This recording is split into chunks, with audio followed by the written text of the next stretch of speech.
కోట శ్రీనివాసరావు తెలుగు ప్రేక్షకుల మధ్యలో చిరస్థాయిలో నిలిచిపోయిన నటుడు. ఎన్నో అద్భుతమైన సినిమాలలో కమేడియన్గాను, విలన్ పాత్రల్లోనూ నటించి ప్రేక్షకులను అమితంగా ఆకట్టుకున్నారు. ఈయన అకాల మరణం ఇండస్ట్రీకి తీరని లోటని చెప్పాలి. గత కొంతకాలంగా అనారోగ్య సమస్యలతో బాధపడుతున్న కోట నేడు ఉదయం మరణించిన విషయం తెలిసిందే. ఈయన మరణ వార్త విన్న టాలీవుడ్ తారాలోకం మొత్తం ఆయన కడచూపుకు తరలివచ్చి కోట శ్రీనివాసరావు గారికి నివాళులు అర్పించడమే కాకుండా ఆయనతో వారికున్న అనుబంధాన్ని గుర్తు చేసుకున్నారు. ఇలా సినిమా ఇండస్ట్రీలో ఎన్నో అవార్డులను, ప్రశంసలను సొంతం చేసుకున్న కోట రాజకీయాల్లోకి కూడా అడుగుపెట్టారు. సినిమా ఇండస్ట్రీకి, రాజకీయ రంగానికి ఎంతో మంచి అవినాభావ సంబంధం ఉంది. సినిమాలలో కాస్త పేరు ప్రఖ్యాతలు సంపాదించుకున్న వారు రాజకీయాల్లోకి వచ్చి అక్కడ కూడా మంచి విజయాలను అందుకుంటారు. ఇక కోట శ్రీనివాసరావు కూడా గతంలో మాజీ ప్రధాని వాజ్పేయి అంటే ఎంతో ఇష్టంతో ఈయన బీజేపీ పార్టీలోకి వెళ్లారు.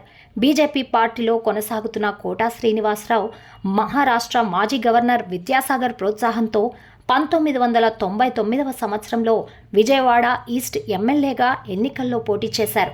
ఎన్నికల్లో ఎంతో మంచి విజయాన్ని సొంతం చేసుకున్న కోట తదుపరి ఎన్నికల్లో ఓటమి పాలయ్యారు. ఇలా ఎమ్మెల్యేగా గెలిచిన తర్వాత ఈయన పూర్తిగా సినిమాలకు దూరమవుతూ రాజకీయాల్లోనే స్థిరపడతారని అందరూ భావించారు. కానీ ఓటమి పాలైన తర్వాత కోట శ్రీనివాసరావు మాత్రం రాజకీయాల్లో కొనసాగలేకపోయారు. రాజకీయాల్లో కొనసాగుతూ ప్రజాసేవ చేయాలనే ఉద్దేశం ఉన్నప్పటికీ అక్కడ పరిస్థితుల దృష్ట్యా ఆయన రాజకీయాల్లో కొనసాగలేకపోయారు. ఇటీవల ఒక ఇంటర్వ్యూలో ప్రస్తుత రాజకీయాల గురించి కూడా ఈయన సంచలన వ్యాఖ్యలు చేశారు.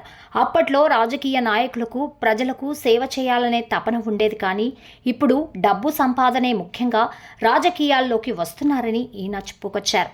రాజకీయాలకు దూరమైన కోట తిరిగి ఇండస్ట్రీలోకి వచ్చి అగ్ర హీరోలందరికీ సినిమాలలో కూడా నటిస్తూ విభిన్నమైనటువంటి పాత్రల ద్వారా ప్రేక్షకుల ముందుకు వచ్చి ప్రేక్షకులను మెప్పించారు.